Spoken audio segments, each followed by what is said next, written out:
ఏమోర్ పార్శ్వభాగం లేవియకాండం 21వ అధ్యాయం 1వ వచనం నుంచి 24వ అధ్యాయం 23వ వచనం వరకు.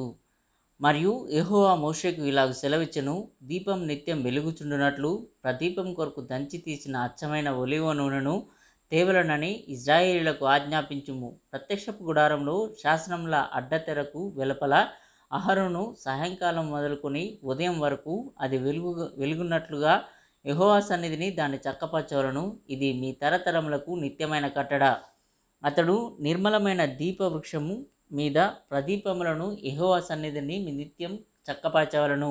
నీవు గోధుమల పిండిని తీసుకుని దానితో 12 భక్ష్యములను వండవలను.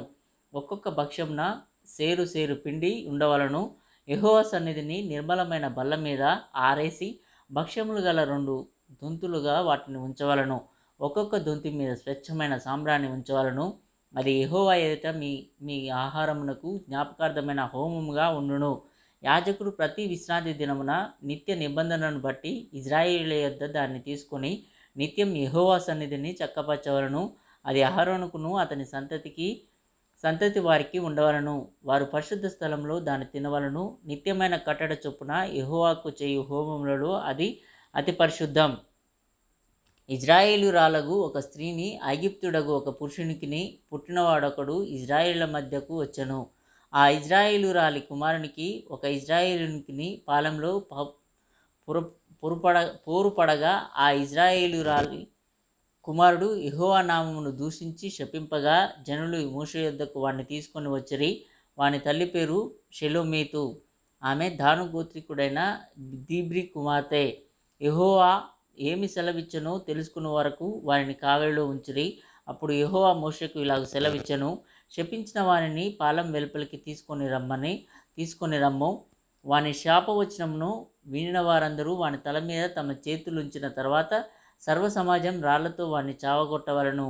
మరియు నీవు ఇశ్రాయేలీయులతో ఇట్లనము, తన దేవుని శపించువాడు తన పాపశిక్షను భరింపవలను. యెహోవా నామమును దూషించువాడు మరణశిక్ష నొందవలను. సర్వ సమాజం రాళ్లతో అట్టి వారిని చావగొట్టవలను. పరదేశీయే గాని స్వదేశీయే గాని యెహోవా నామమును దూషించిన ఎడల వానికి మరణశిక్ష విధింపవలను. ఎవడైనను ఒకరిని ప్రాణహత్య చేసిన ఎడల వానికి మరణశిక్ష విధింపవలను. జంతు ప్రాణహత్య చేసినవాడు తన ప్రాణమునకు ప్రాణమిచ్చి దాని నష్టం పెట్టుకునవలను. ఒకడు తన పొరుగువానికి కలంకం కలగజేసిన ఎడల వాడు చేసినట్లు వానికి చేయవలను.